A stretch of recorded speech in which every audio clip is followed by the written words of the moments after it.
નડિયાદ મહાનગરપાલિકા બન્યા પછીના બીજા વર્ષનું બજેટ જાહેર કરવામાં આવ્યું છે। આ વખતે 4% વધારા સાથે કુલ ₹934 કરોડનું બજેટ રજૂ થયું છે। બજેટ જાહેર પ્રસંગે ધારાસભ્ય પંકજ દેસાઈ, મહાનગરપાલિકા કમિશનર, કલેક્ટર તથા ડેપ્યુટી કમિશનર હાજર રહ્યા હતા। કમિશનર દ્વારા જણાવવામાં આવ્યું છે કે આ બજેટમાં અર્બન ડેવલપમેન્ટને વિશેષ મહત્વ આપવામાં આવ્યું છે।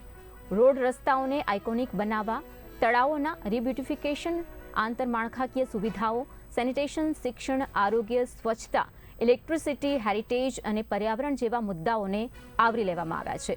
તો મુખ્ય ફાળવણીમાં ગટર લાઇન અપગ્રેડેશન માટે ₹47 કરોડ, વરસાદી પાણીના નિકાલ માટે નેટવર્ક વધારવા અને સુધારવા માટે ₹14 કરોડ, સ્ટ્રીટ લાઇટ અપગ્રેડ કરવા માટે ₹11 કરોડ, રોડ માટે ₹80 કરોડ, ફ્લાયઓવર બ્રિજ માટે ₹198 કરોડ, સ્વચ્છતા માટે ₹26 કરોડ, નકશા પ્રોજેક્ટ માટે ₹20 કરોડ, તો સાથે પીએમ આવાસ યોજના માટે ₹15 કરોડ અને હેરિટેજ ડેવલપમેન્ટ માટે ₹13 કરોડનો સમાવેશ થાય છે।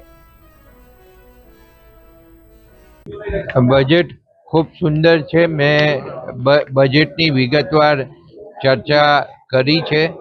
6 થી 7 મિનિટની અંદર મેં આખું બજેટમાં શું શું લેવાયું છે એ કહેવાનો પ્રયત્ન કર્યો છે।